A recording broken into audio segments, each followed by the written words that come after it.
All right, we're going to go ahead and get started.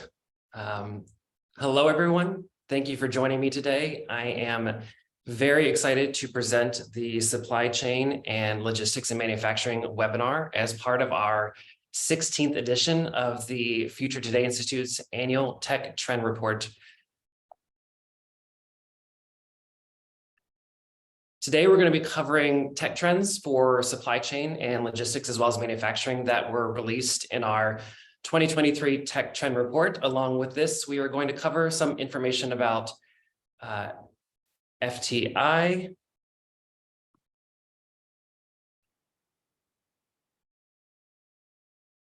give some trend previews along with key insights, and close with a time for some questions.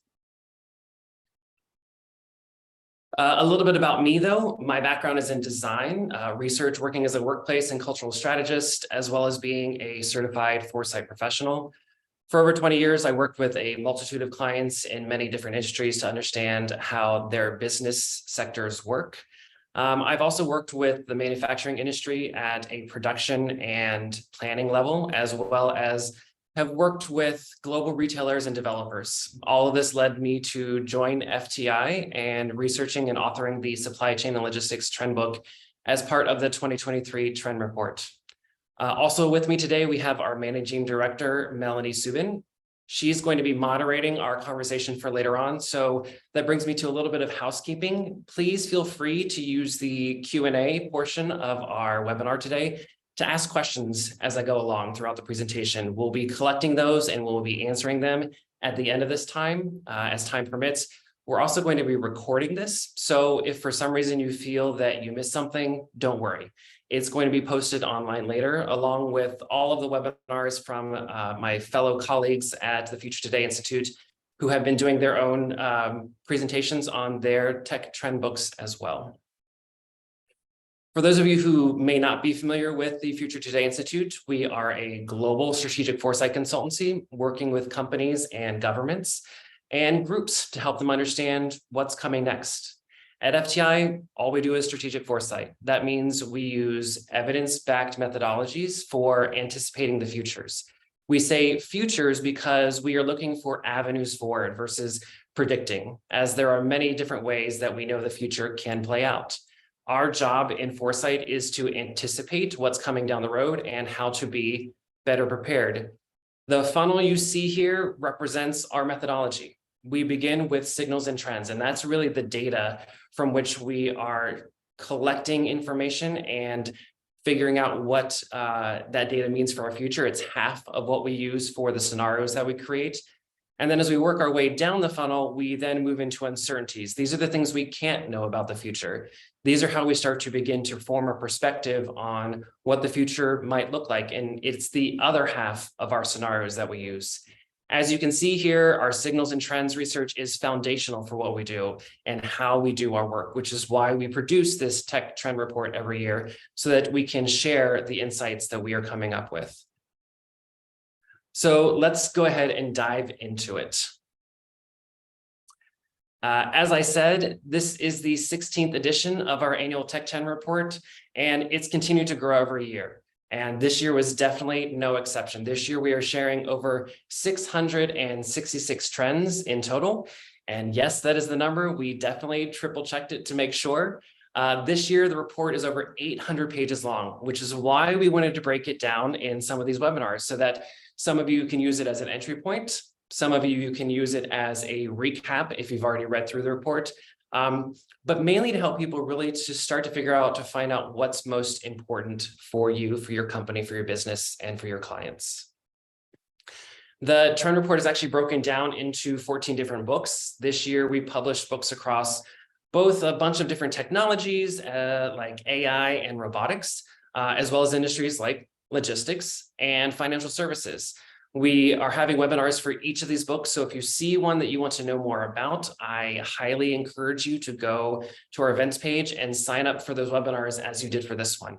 If the webinar has already been completed, don't worry. Again, we are going to be recording all of these and posting them online later once we're all completed so that you can revisit them at your leisure. Now, each year, we choose a theme for the trend report. based on the data that we collected and really what's happening in the world. Now, it might seem ironic given how large our report is this year, but the theme for our trend report this year is focus. Why is that? Well, let's think for a moment. There's a lot going on right now in the world, and it's easy to feel distracted or unsure of even where to focus to start to think about what the future could look like. Infobesity is a trend and something that everyone is feeling right now, where you're getting bombarded with information or hearing stories that all jumble together to distract us from what we need to focus on. As our CEO, Amy Webb, says, it's crucial to focus when new signals, when the new data, when the new trends are forming, because some may be lasting and some may be more impactful, while others may just be trendy. And we're very careful to curate the trends that we have to make sure that they have that lasting impact. Now, as leaders, as change makers, and as humans, this is important for us to remember so that we can cut through the noise, so we can focus. That's why we chose focus as our word, because we want to create tangible insights and actions based on what information it is that we need to focus on. Now, when we say focus, we don't mean just one thing at a time. As you can see by the kind of chaotic supply chain logistics cover that we came up with, the supply chain and logistics and manufacturing sectors and industries kind of bounced all over. So what we want to do with this webinar is to help you identify what really matters to you. So as I'm walking through the content today, don't feel like you have to take everything back to your teams. Consider today is a shortcut to reading the full report if you haven't, and being able to take a few things back that you think are really important that you might want to explore. To do this, I would encourage you to ask yourself, is it something that we're already exploring? And if so, maybe it's something that might feel urgent. If it's not, maybe it's just something new. And what you should do is ask yourself if this is an opportunity space or a threat, and use that insight to understand its relevancy to you. So with that, we're going to go ahead and dive on in. Now, to help us focus, we're going to first do a quick recap of some of the forces that caused change and caused a lot of our signals for 2022. There were geopolitical and pandemic residual challenges that crippled the supply chain and logistics industry. Obviously, this is referring to the container congestion problems that occurred, as well as the war in Ukraine. Most countries and businesses were rethinking logistics and procurement. This was due to forces such as climate change and extreme weather, new customs procedures, and increasing time-constrained demands for bringing goods closer to the consumers. New regulations from the EU created a higher prioritization for new fuel sources, as well as tracking how materials are made and the resources going into them. Decoupling from China led to new trade agreements that fostered shifts in manufacturing. There were workforce challenges, and technology continued to push new innovations that offered both solutions as well as challenges to some of these problems. So from these forces, to help you focus, what we did is we laddered up all of our signals and trends into 7 categories that will impact the supply chain, logistics, and manufacturing sectors. We're going to cover some trends from each of these categories with key insights. And again, I just want to remind you as we go through it again, just try to remember to focus on what you see as being critically important to you, your company, those you work with, your clients, as well as what are the opportunity spaces that you could look to play in. So with that, we're going to start with our first trend category, and that is track and trace. And track and trace really gathers trends about how goods, the processes that create them, the materials, where they are going, et cetera, are becoming information that's required to be displayed, tracked, and provided. Under this category, we had 4 trends, but for today, we're going to simply cover just a couple of them, and we're going to start with smart labels. So since 2010, smart labels have become even more intelligent, responsive, and sources for tracking data as collecting information. Smart labels can now manage everything from dynamically managing where packages are going to monitoring what's inside the package for verification and even safety. In one way, we saw this come through as there was a label that was created to display if one product's carbon footprint was lower than a competitor's. HB Antwerp, a large diamond buyer and retailer, has developed the HB capsule that they use to track its diamond's lineage and journey from mine to retail stores, which is becoming very important for its customers. We also saw smart labels get into DNA and genetic verification as a protection for endangered species. Identigen is an Ireland-based company and has employed its DNA traceback product to safeguard the integrity of the supply chain for food products throughout the world. And this really links up to consumer trust. It's become key for businesses, and smart labels offer new methods for building trust. The global smart label market is expected to generate around $21 billion in revenue by 2028, and large brands plan to invest in real-time analysis of product data harvested through smart labels. Companies will have to invest in new platforms and cloud-based technologies that can help monitor, store, and process data from these labels faster. Our second trend under track and trace are our digital passports.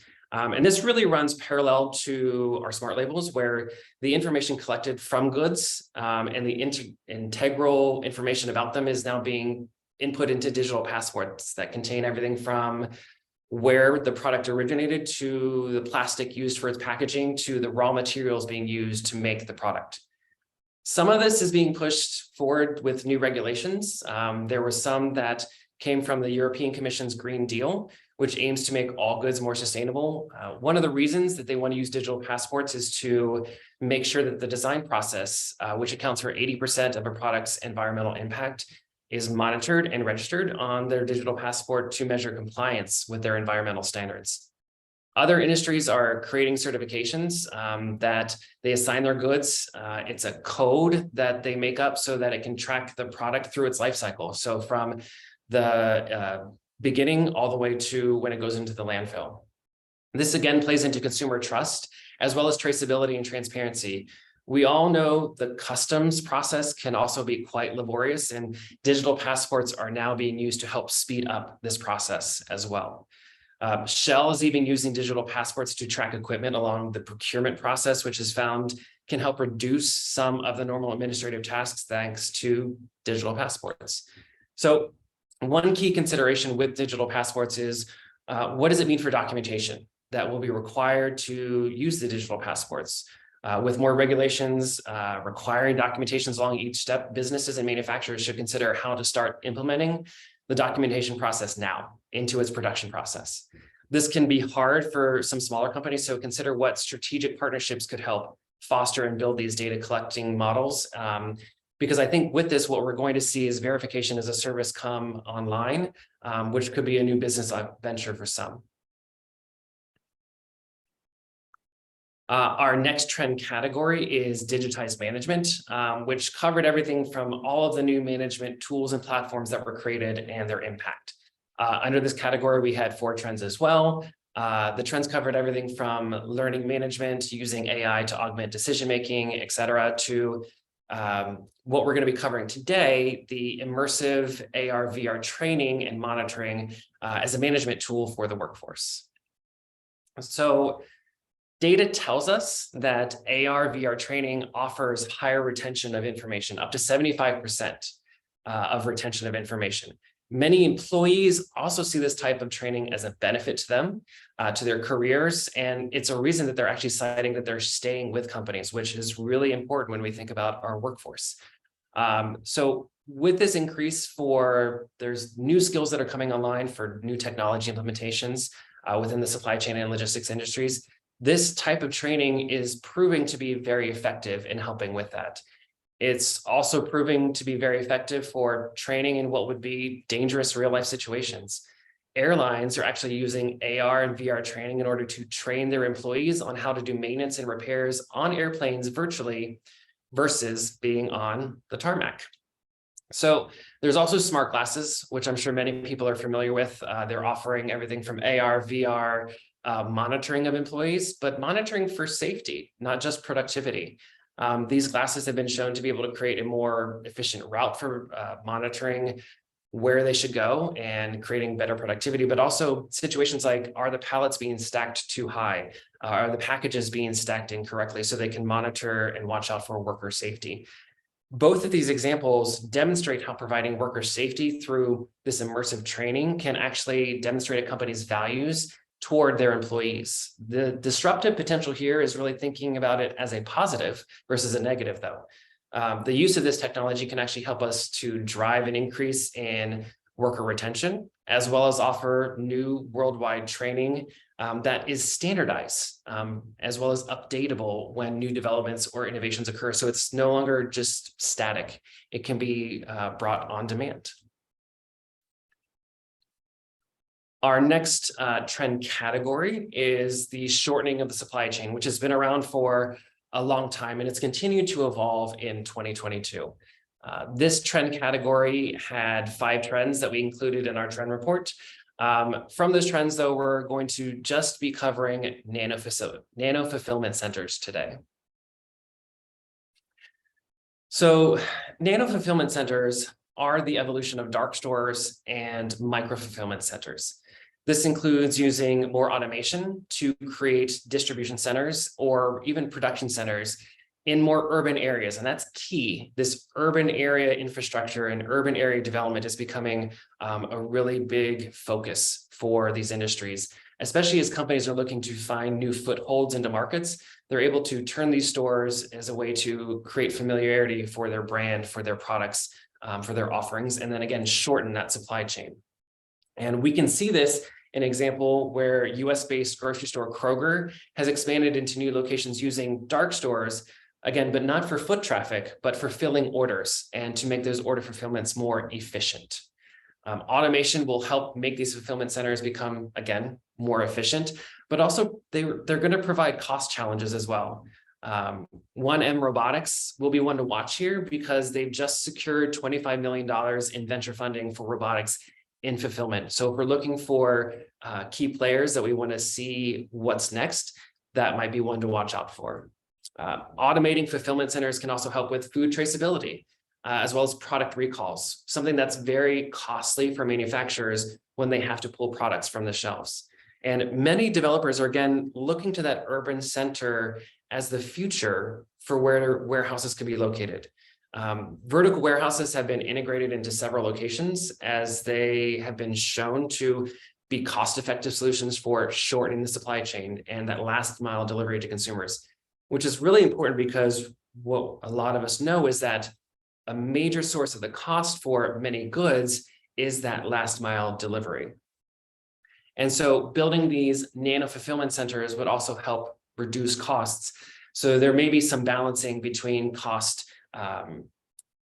input versus what you're able to save. Now, climate change was obviously another major force of disruption within the supply chain and logistics industry. This took on the form of signals that came through to ladder up into trends like ESG regulations, as well as signals that came from extreme weather repercussions. This trend category, we had 5 trends. And today we're just going to be talking about climate insurance. So climate insurance really presented itself as a challenge. As many of the signals that we collected to the supply chain and logistics trend book, when it came to climate change, it indicated financial losses due to climate change. Other signals that were similar into this were creating the potential for a lack of insurance for some portions of the logistics portion of the supply chain or transportation, I should say, and that becoming uninsurable or the fear of it becoming uninsurable due to climate change. Some examples of those signals that we collected were the World Shipping Council said in 2020 that an average of almost 1,400 containers go overboard each year, which doesn't seem like a lot, but when you consider pollution and responsibility, and again, those ESG regulations, it can have a big impact going forward. And one of the top causes is extreme weather for these shipping containers going overboard. And according to Alliance Global, extreme weather was the contributing factor of at least 25% of total vessel losses that was reported in 2021 alone. Now, there's also obviously numerous reports that also discuss how climate change is going to impact port infrastructure. Many reports cite that due to rising sea levels, due to climate change, some ports will suffer damage and become inoperable. There is a race for smart ports to help try to combat some of this. But what's most concerning is that there were many signals and reports that actually show that some ports haven't even begun to create plans of how to mitigate these issues. One potential technology solution here would be digital twins, and digital twins offering modeling capabilities to show some inroads in preparing for the issues that a ship might face along its route or other transportation methodology or modalities, as well as some of the potential risks. And we're going to cover digital twins a little bit more in another trend. But the question really becomes, what will insurance providers be willing to cover, as well as what premiums will companies be willing to pay? Which leads to a secondary question that we should be considering of, will companies actually risk not having insurance if climate change continues to cause more disruptions for the supply chain and logistics industries? The next of our trend categories, there was obviously a lot when it came to labor development, upheavals, and shortages. The workforce for the supply chain, logistics, and manufacturing industries all created upheaval in 2022. Strikes from everything from railway workers to dock workers occurred, and the talent and labor pool also shrank. Some of this was due to workers leaving or even aging out. Some of it's just due to underdevelopment. And under this trend category, we had 5 trends as well. And for our webinar today, we're going to be just discussing co-warehousing. Now, this is one of my favorite trends. It's something that there's constantly new signals and information coming that are really interesting to watch and to see how they all start to connect with each other. So the co-warehousing trend really centers around the fact that our warehouse workers are now both human and robotic. We call robots that work alongside humans cobots. Many of these new cobots were developed in 2022 to reduce the mundane tasks many humans use to perform. Now, that's not to say that this is about replacing human workers, but about enhancing their work life. Amazon has come under a lot of fire for worker safety, and so they are one of the top ones to watch that are developing these new cobots in order to help worker safety. They launched Proteus, which is the first fully autonomous cobot for the warehouse. It can be used for moving packages more autonomously, but it's also really respectful of the human coworker, as it can move around them for safety. And again, safety being one of the primary developments for that cobot. The warehouse itself is also being brought up as an enhancement for human workers in another way. Many developers are now seeing the need to change what is traditionally thought of as warehouse to being something more worker-friendly. This could be coming in the form of things like new walking tracks, so being able to get outside and walk around the warehouse, more daylight being brought into the warehouse. Even basketball courts were something we saw being brought into the warehouse. And ironically, new types of workers were coming into the warehouse that were creating co-working facilities within the warehouse. The goal for all of this, and what you should be really taking away, is that people are trying to make the warehouse both more robotic friendly as well as more human friendly. With bringing more workers in the warehouse, for those who are doing business in the work or doing business work within the warehouse versus doing more warehouse work, again, those co-working spaces are being implemented that are using things like demountable wall systems. So things like the manufacturer DIRT, which is DIRTT, to provide ultimate flexibility for e-commerce companies to be able to take up as much space as they need and then to be able to shrink during off seasons.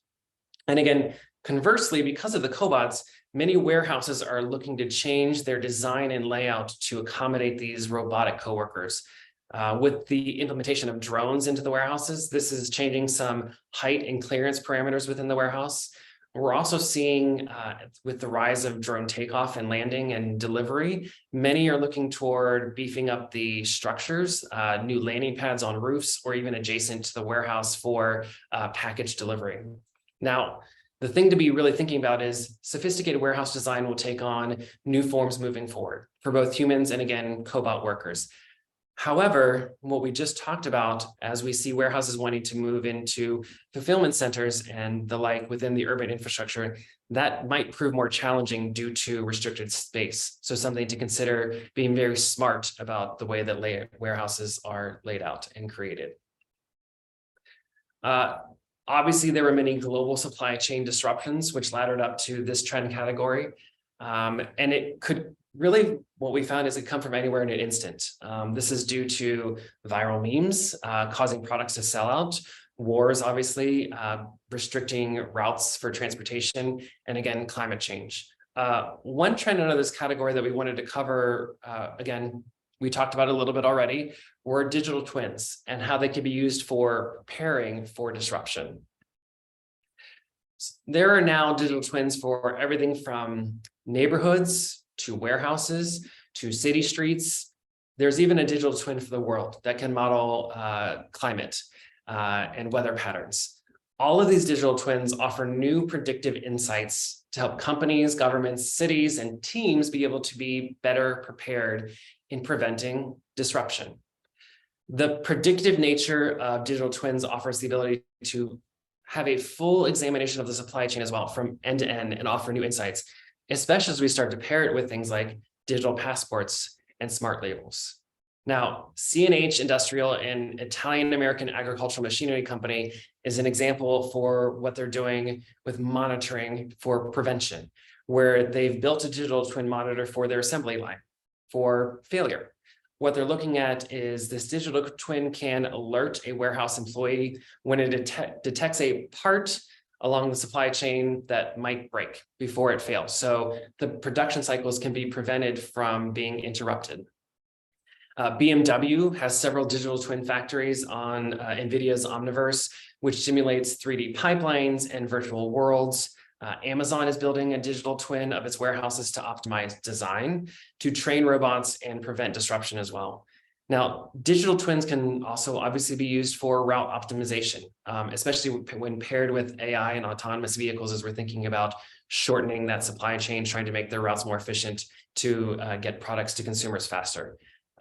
This can also help the transportation industry to be able to pivot a lot faster when there is congestion or when there are breakdowns. These digital twins are also helping our cobots. They're helping them to maneuver around their human workers, thanks to things like NVIDIA's implementation of humans into the digital twin warehouse world. One potential really interesting signal that we saw was new data being created through digital twins that can, again, train either humans or cobots to be more efficient. Some companies are actually using their digital twins to teach their automatic picking and pulling machines how to be better during peak demand seasons. And again, this all comes back to being prepared.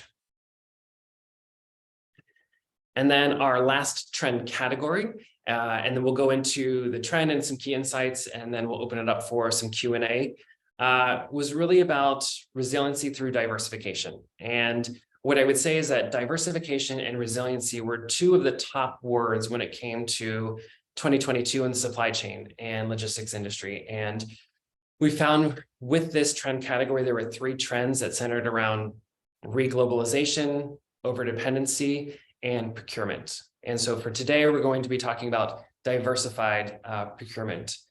So what we're seeing is that companies are expanding their supplier base to make it more inclusive, to better align with their corporate values, which can be a benefit to their bottom line.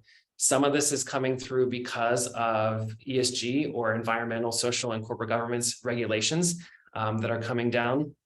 Some consumers are actually asking companies to display their diversity within their workforce.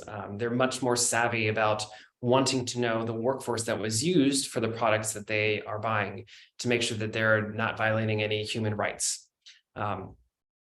As platform that was created to actually help with some of this is MSD UK. It's a UK-based company that represents over 2,000 of the country's minority-owned businesses for inclusive procurement. DeepStream is an analytical tool made by NVIDIA that uses AI to automate procurement for a wider and more diverse range of suppliers.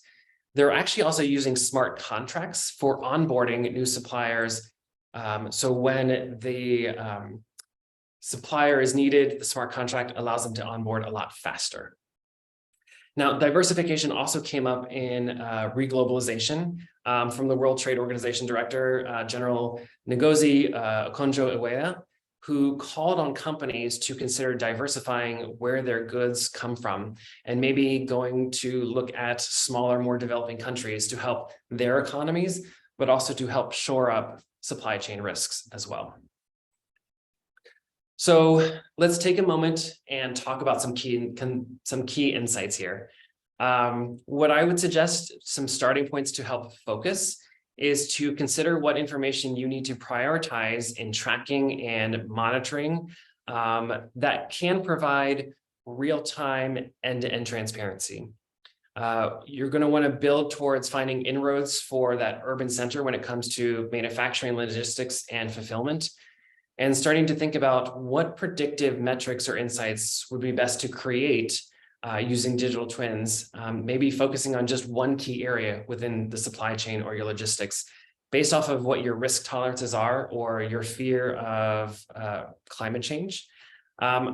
If we're thinking about talent development, I would highly encourage you to think about what are the trainings you might be able to offer as an attraction retention tool through AR and VR to help bolster your workforce, as well as for your cobots. And then again, consider what changes will be needed to help benefit the human workers throughout all of this.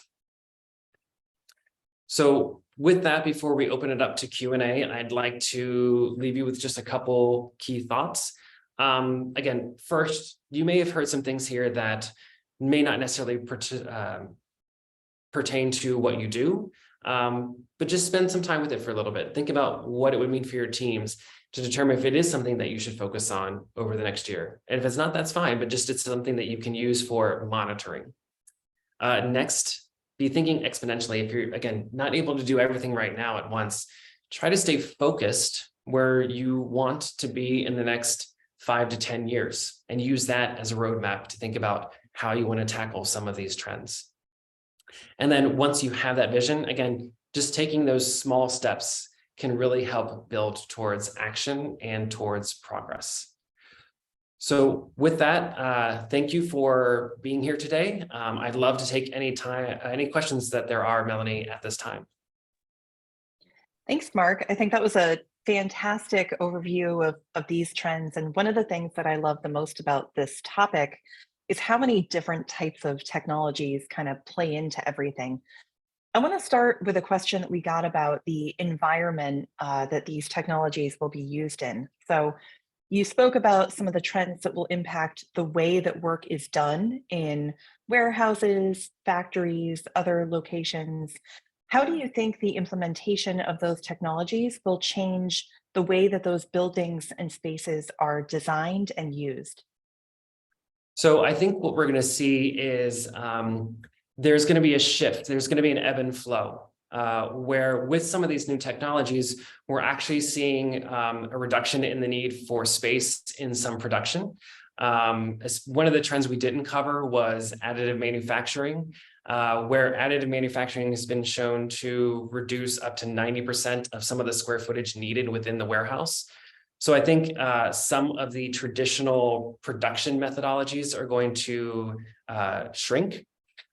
With those technologies, I think we're also going to see more grid layouts, again, more flexibility through things like demountable wall structures. So I think there's going to be this new ebb and flow that's going to have to be constantly monitored for productivity levels. Yeah. Great. Related, one of the questions that we got in was, can a warehouse be too automated with all the changes that we have seen since COVID? So it comes down to what you're trying to do. Dark stores are, or dark fulfillment centers, dark warehouses are occurring right now. There are several beverage companies that have had dark warehouses and dark fulfillment centers, I believe in Australia, for several years now. So that automation is for productivity purposes. So what I would say is automation is a tool that should be considered for what it needs to do. Do you need to have that much automation? Or is it just something that you're trying to do for a flashbang? I would think that the opportunity space comes into play when we think about what we can do with our current workforce to upskill them to be able to help us with some of this automation. Because that's the big fear, is that a lot of people worry that with automation goes away human jobs. And I don't see that happening. What I see are new training for the maintenance of that, for being a co-worker alongside of that. One of the things that we didn't talk about was this idea of autonomous learning and reverse autonomous learning, where robots are actually learning from humans. They are monitoring how humans work, and then they're mimicking that, again, to show how they could be more efficient with the way that they work, but also that they can become a better partner as well. Interesting. Different angle here, a question about some examples of the types of augmented reality and virtual reality solutions that you're seeing out there. Are there any in particular that are available or open source? What are some of the example solutions and applications that you're seeing? I think the one that's most prevalent right now, it's not open source, but there is, I mean, obviously smart glasses is the one that's been around for a long time right now. And that is the one that is proving to be most helpful with efficiencies, especially when it comes to packing and picking, being able to guide workers along a route. And then the VR training is really, there are companies that will help develop those VR training modules. I can't think of the company name off the top of my head, but they will actually help to digitize your training processes that allow you to use that for your workers. And then I think the other thing when it comes to VR, it kind of ties into digital twins. It comes into that planning. And there are many companies right now that can use VR to show how you should lay out a warehouse to make it more efficient. Especially one thing we didn't talk about was cold storage and being able to lay out those type of warehouses more efficiently, as well as being able to pre-experience those spaces for the co-working group as well. Really interesting.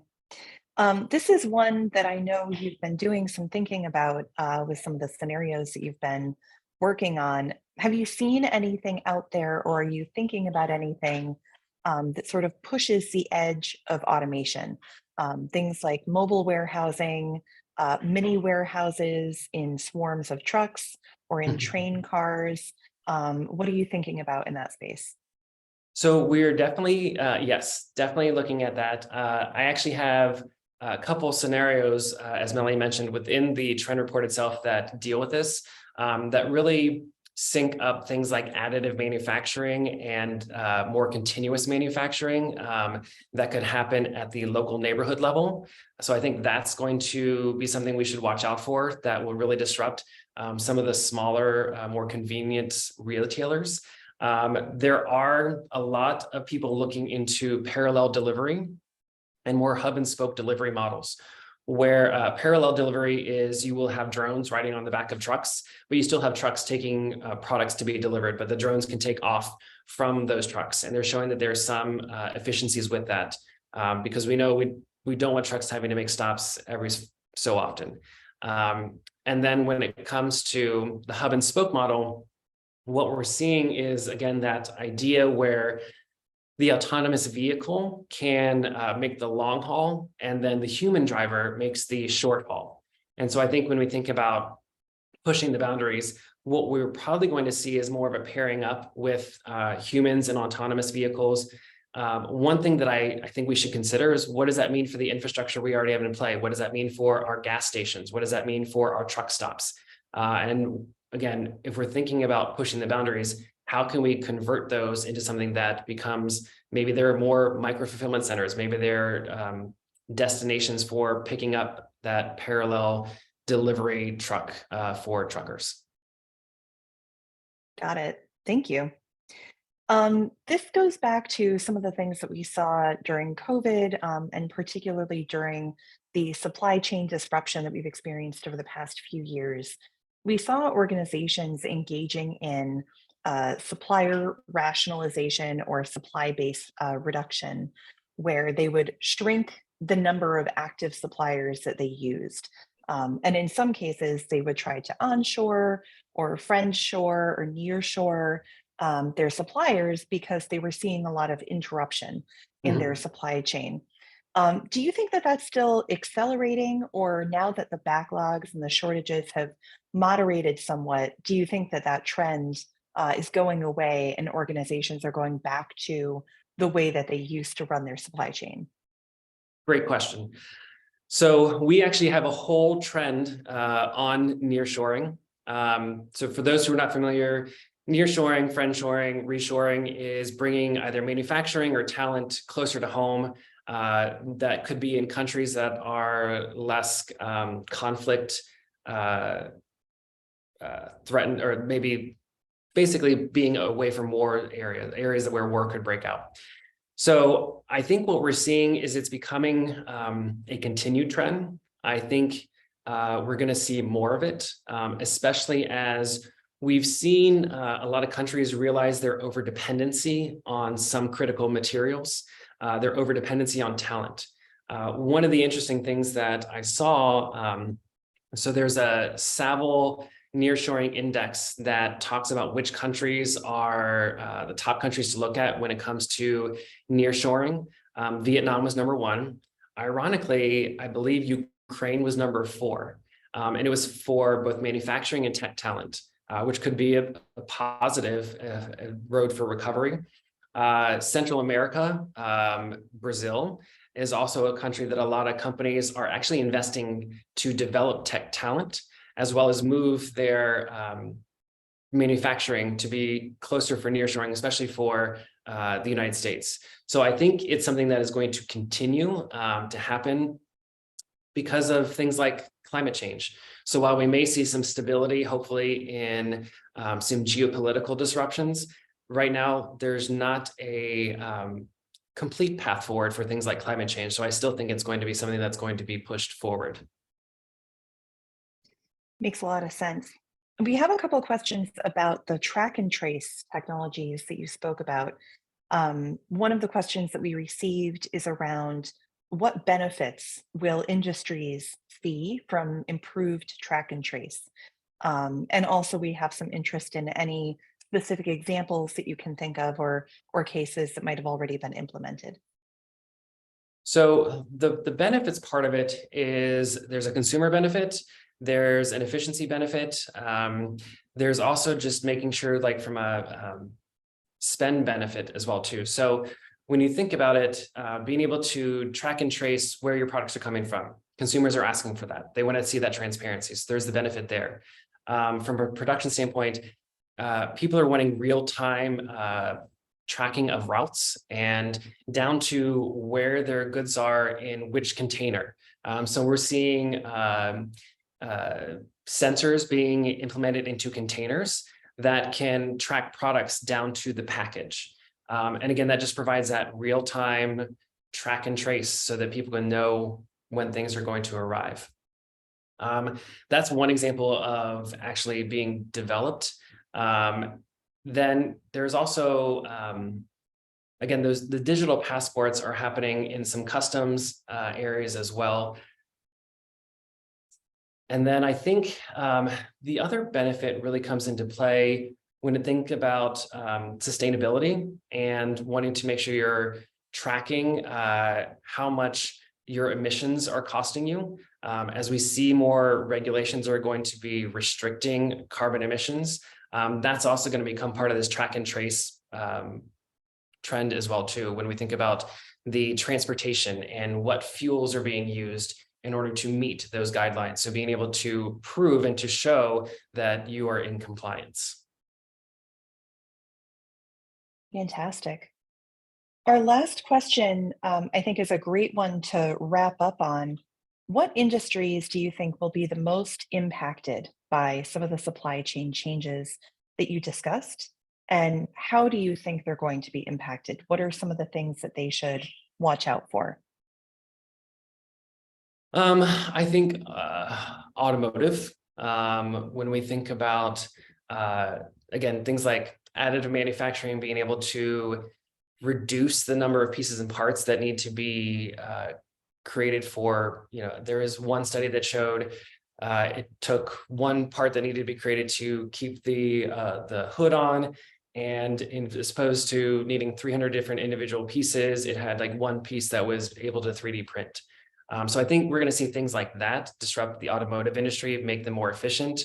I think the warehouse industry is also going to be one that is going to be severely disrupted with things like additive manufacturing. I would think your producers of products, again, additive manufacturing is going to be something that is going to really disrupt their markets as people become more familiar with it. I mean, I guess I should have included in this webinar because we're talking about it so much, but we're seeing everything from the food industry getting into 3D printing to fashion to a lot of just consumer goods. And so I think consumer products should be really aware of this, especially as people are wanting to know what goes into it. So I talked a little bit about how it might be hard to start to track all of the information that people are going to be needing. So that's something that I think will be a big disruption that people should be watching out for in the next several years.